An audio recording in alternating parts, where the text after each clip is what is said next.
Game changer తో ప్రేక్షకుల్ని పలకరించేందుకు సిద్ధమయ్యారు ప్రముఖ దర్శకుడు శంకర్. రామ్ చరణ్ హీరోగా నటించిన ఈ పొలిటికల్ యాక్షన్ థ్రిల్లర్ జనవరి 10న ప్రపంచవ్యాప్తంగా విడుదలైంది. ఈ నేపథ్యంలో శంకర్ వరుస ప్రమోషన్స్ తో బిజీగా ఉన్నారు. తాజాగా ఓ ఇంటర్వ్యూలో మాట్లాడుతూ కొన్ని ఆసక్తికర విషయాలు పంచుకున్నారు. శంకర్ డైరెక్షన్ లో వచ్చిన ఇండియన్ 2 ఆశించిన స్థాయిలో అలరించకపోవడంపై సోషల్ మీడియాలో చాలా మంది విమర్శించారు. తాజా ఇంటర్వ్యూలో వీటిపై శంకర్ మాట్లాడారు. విమర్శలను ప్రతి ఒక్కరూ జీవితంలో ఏదో ఒక సమయంలో ఎదుర్కోవాల్సిందేనని అన్నారు.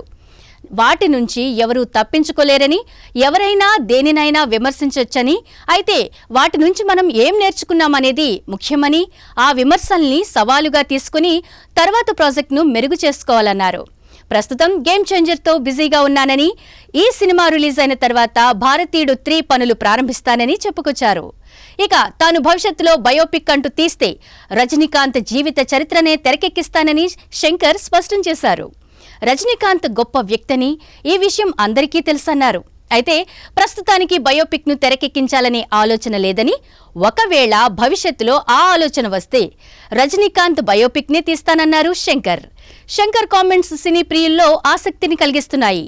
ఫ్యూచర్లో శంకర్ దర్శకత్వంలో రజనీకాంత్ బయోపిక్ వస్తే అది సూపర్ హిట్ అవుతుందని అంటున్నారు విశ్లేషకులు.